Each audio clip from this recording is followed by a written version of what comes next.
Carl Jung discovered something about narcissists that the psychiatric establishment refused to acknowledge for decades. Behind every seemingly powerful narcissist is a psychological structure so fragile that when the empath stops playing their assigned role, the narcissist doesn't just get angry, they completely unravel. And what emerges from that unraveling reveals the truth about who they've been all along. Jung spent years studying the narcissist-empath dynamic in his clinical practice. He watched what happened when empaths finally withdrew their participation from relationships with narcissists. The transformations he documented were so dramatic that he initially questioned his own observations. The narcissists didn't just lose their temper or find new supply and move on. They underwent a psychological deterioration so complete that their entire persona crumbled. And beneath that persona, Jung found something that explained everything about why narcissists need empaths in the first place. Today I'm going to show you what Jung discovered about who the narcissist really becomes when the empath stops playing along, why this transformation is inevitable rather than circumstantial, and what this reveals about the true nature of the narcissist-empath dynamic that most people completely misunderstand. Jung observed that narcissists construct what he called a compensatory self, an elaborate psychological facade designed to hide the truth of their inner void. But this compensatory self isn't self-sustaining. It requires constant external validation to exist. And the narcissist's preferred source of that validation is someone with a specific psychological profile: an empath.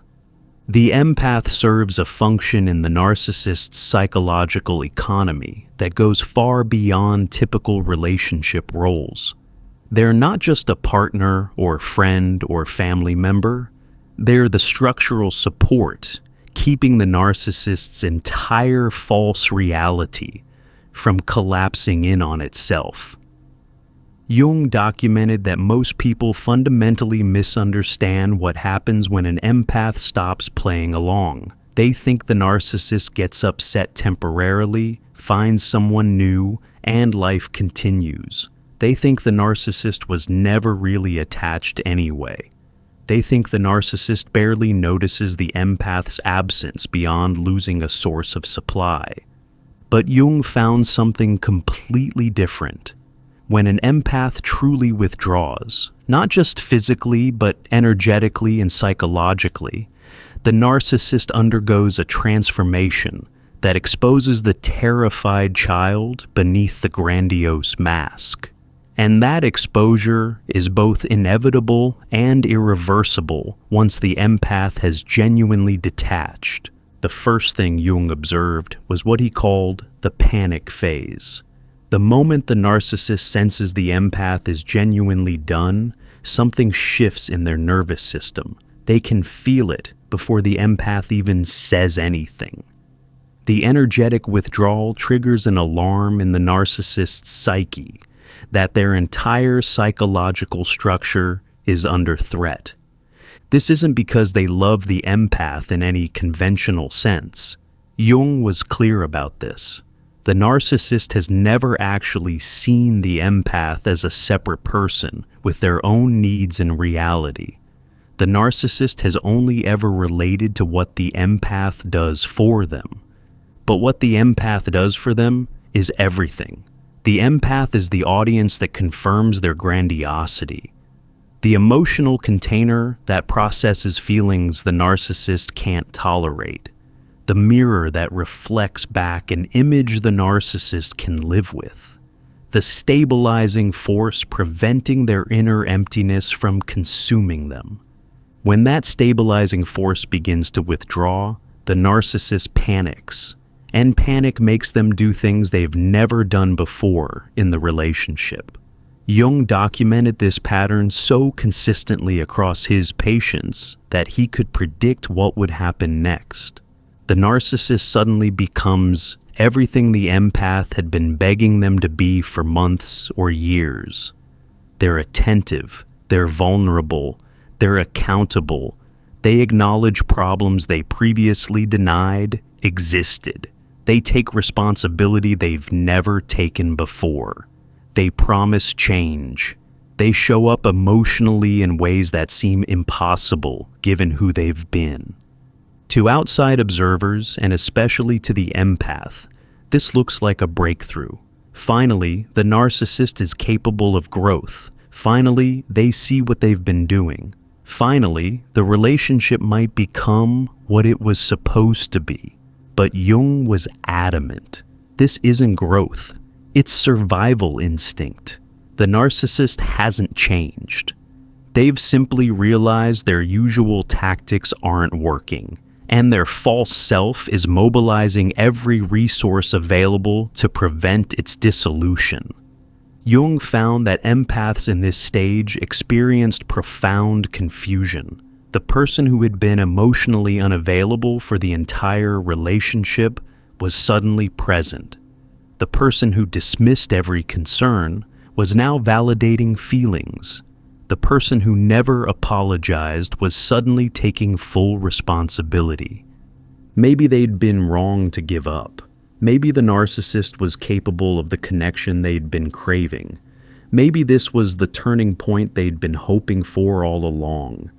But Jung taught empaths to ask one crucial question. If the narcissist was capable of being this present, this emotionally available, this accountable, why did it take the empath leaving to activate it? Why wasn't this available when the empath was begging for basic respect and reciprocity? The answer revealed everything. The narcissist isn't choosing to show up now because they've grown or healed, or suddenly understand what they've been doing wrong. They're showing up because their psychological survival depends on the empath staying. The moment the threat passes and the empath returns, the behavior will revert, because nothing has actually integrated. Jung documented empaths who returned during this panic phase. Within days or weeks, sometimes even hours, the narcissist's behavior would snap back to previous patterns, often worse than before, because now the narcissist had confirmation that this tactic worked. That performing transformation when losing the empath would always pull them back. The second phase Jung identified was what he called the rage phase. If the empath held firm through the panic and didn't return, the narcissist's desperation would curdle into fury. And this fury revealed something most people never see: the narcissistic injury that exists at the core of their psychology. Jung understood that narcissists develop their compensatory self to avoid feeling the shame and inadequacy that exists at their core. As long as they can maintain their grandiose facade, they never have to touch that wound. But when the empath withdraws their support, the facade begins to crack, and the narcissist gets flooded with the very feelings their entire personality structure was built to avoid. This flooding doesn't make them reflective, it makes them enraged. Because in the narcissist's distorted perception, the empath is the one causing this pain, not by leaving, but by existing as a separate person with needs and boundaries that the narcissist has to acknowledge.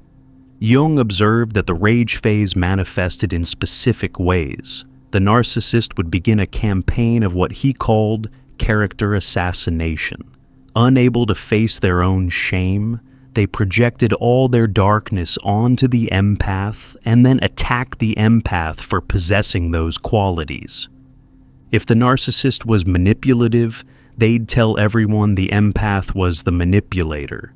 If the narcissist was abusive, they'd claim the empath was the abuser. If the narcissist was unfaithful, they'd accuse the empath of cheating.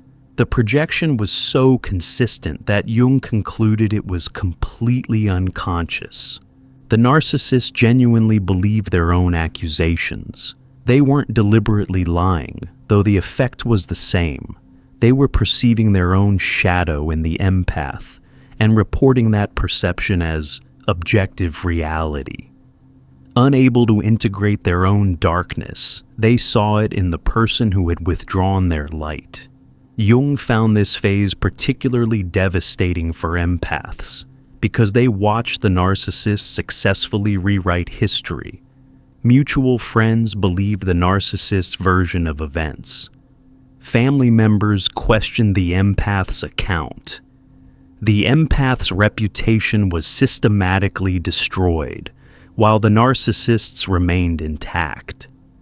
The narcissist would present as the victim. They'd been blindsided by someone they loved. They'd been used and discarded. They'd been giving everything to someone who was incapable of appreciation. The narrative was so convincing because the narcissist believed it completely.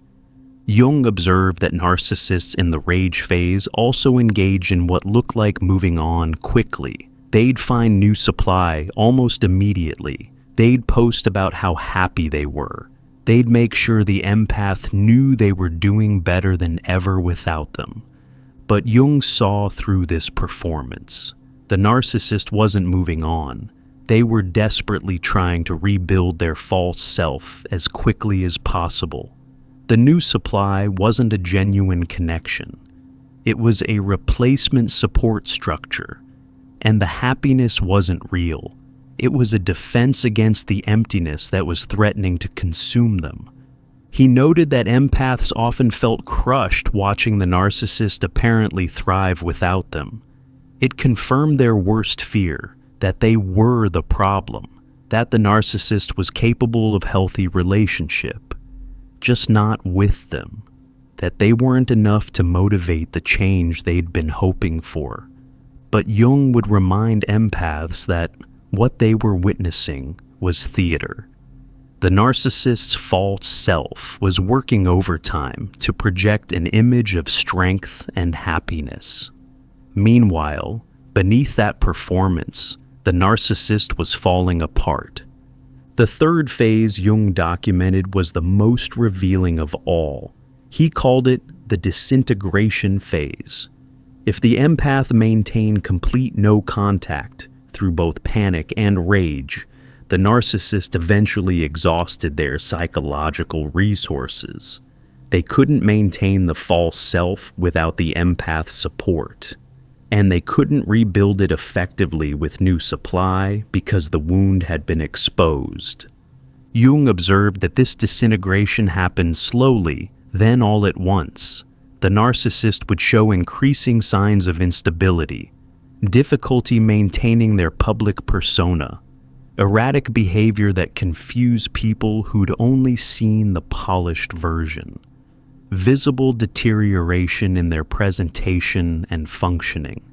The grandiosity would falter, the charm would slip, the confidence would reveal itself as brittle defensiveness, and beneath all of it was something the narcissist had been hiding from everyone, including themselves: profound shame, inadequacy, and terror. Jung noted that this phase confused everyone who witnessed it. The narcissist who had seemed so powerful, so together, so above it all, was suddenly falling apart. Friends would reach out to the empath, asking, "What happened?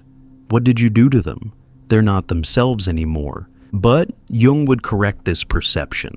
This unstable person is who the narcissist has been all along. The power was borrowed from the empath. The confidence was performance. The grandiosity was compensation for inner emptiness. You're not seeing them become someone worse. You're seeing the mask fall because they don't have the energy to hold it up anymore. During disintegration, the narcissist often turned to substance abuse, reckless behavior, or other destructive patterns. Not because they were mourning the loss of the empath as a person, but because they were trying to avoid feeling the void that the empath's presence had been covering. Jung documented narcissists in this phase, sometimes attempting what looked like genuine soul-searching. They'd reach out to the empath with messages that seemed different from previous contact attempts. Messages acknowledging harm without excuses, taking responsibility without justification, expressing understanding of how their behavior affected the empath. These messages often included no requests, not for reconciliation, not for forgiveness, just to be heard. And they sounded genuine in a way the narcissist's communication never had before. Before we continue, check out our new guide, True Self-Discovery, with 24 practical reflection exercises inspired by the teachings of Carl Jung, designed to help you find your way within. Click below to get True Self-Discovery. Jung warned empaths about these messages, because while they might represent genuine realization in the moment, they almost never indicated sustained transformation. The narcissist was having temporary clarity during their disintegration, but moments of clarity don't constitute integration. He taught empaths to distinguish between crisis insight and actual change. Crisis insight happens when defenses collapse and the narcissist briefly sees themselves clearly, but as soon as their system stabilizes, the defenses rebuild and the insight is lost, like a drunk person promising they'll never drink again while hungover, then drinking again the next weekend.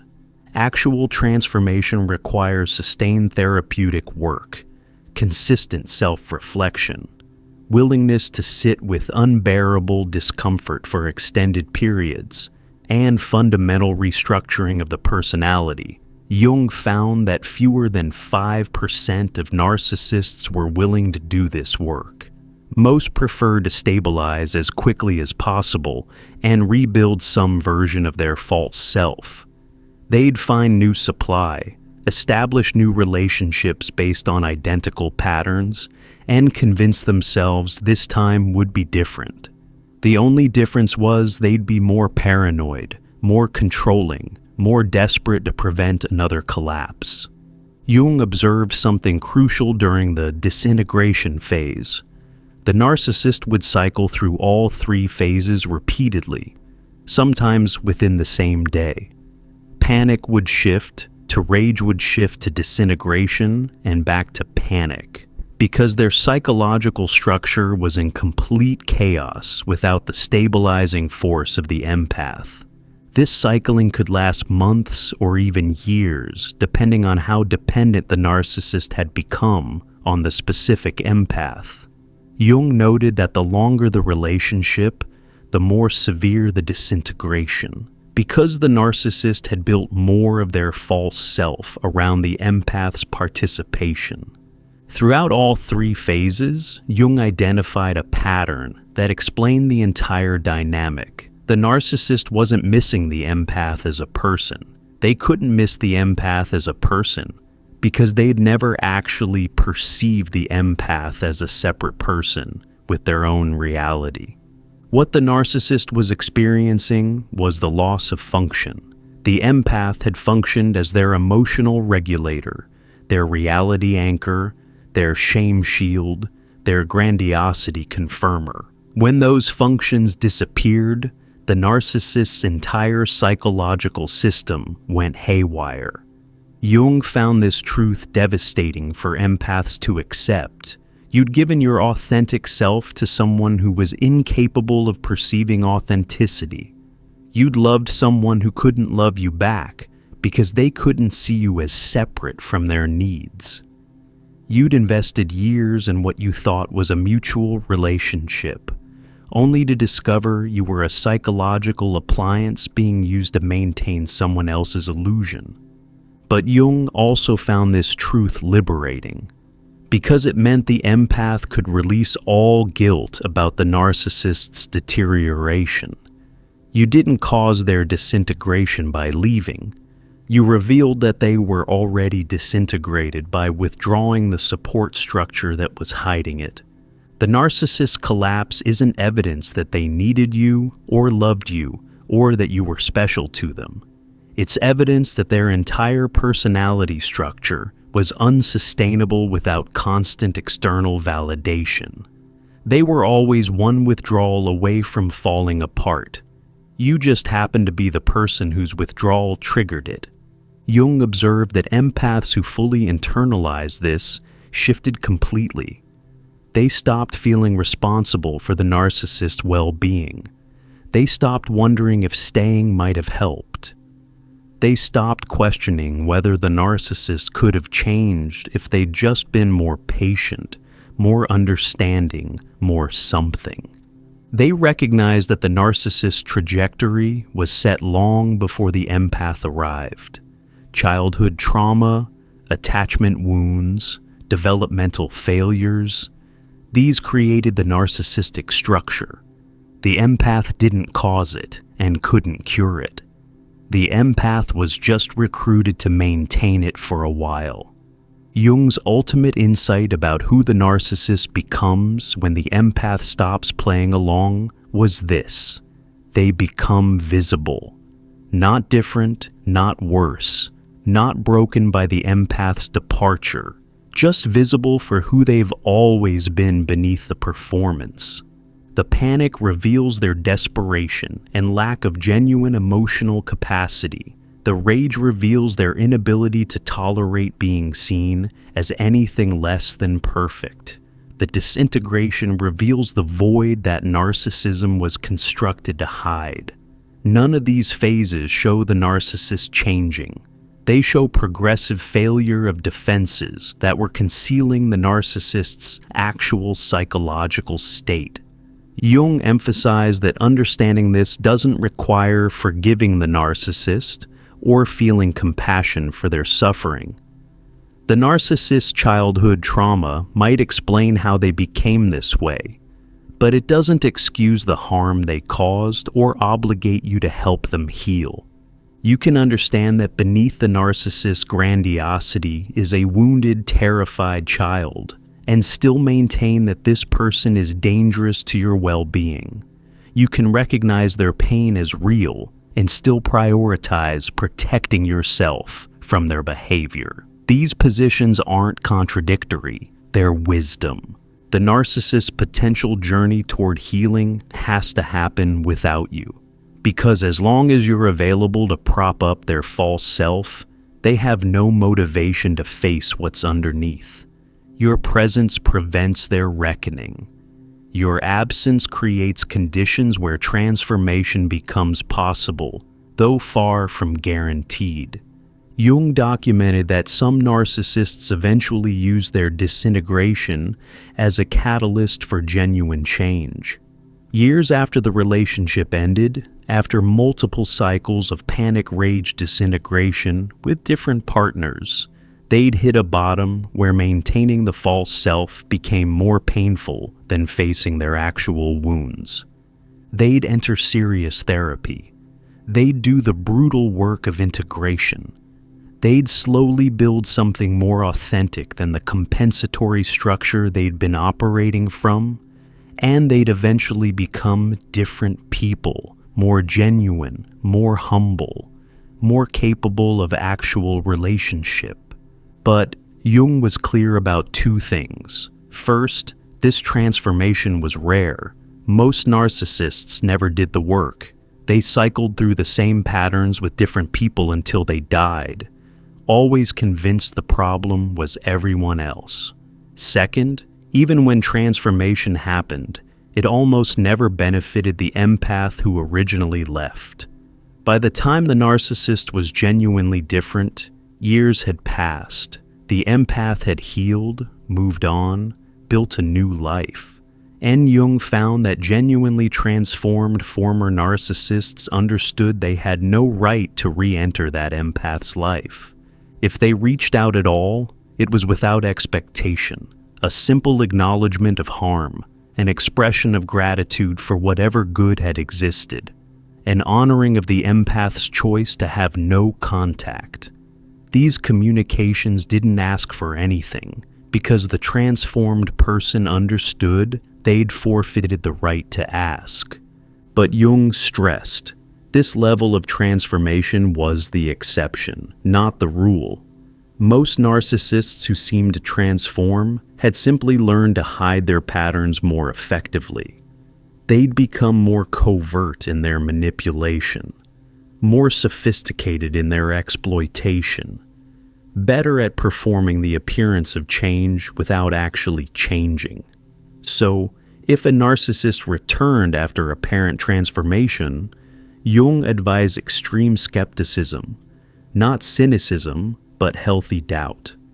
Because the track record shows that most claims of narcissistic transformation are just new tactics in the same old game.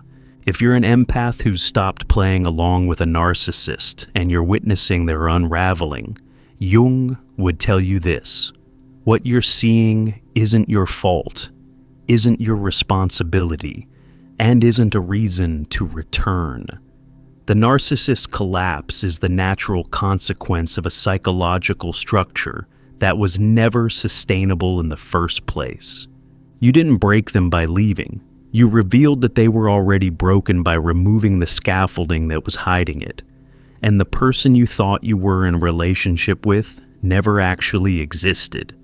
That was the false self, the performance designed to extract what the narcissist needed, while giving as little as possible in return.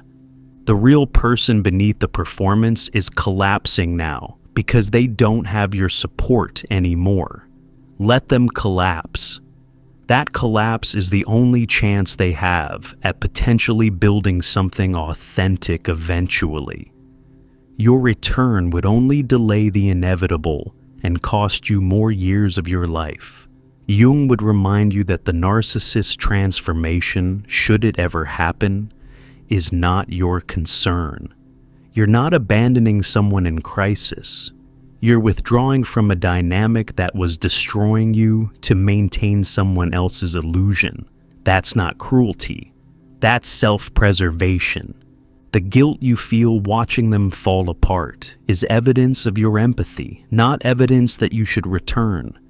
Your capacity to care about someone who harmed you is real and speaks to your humanity.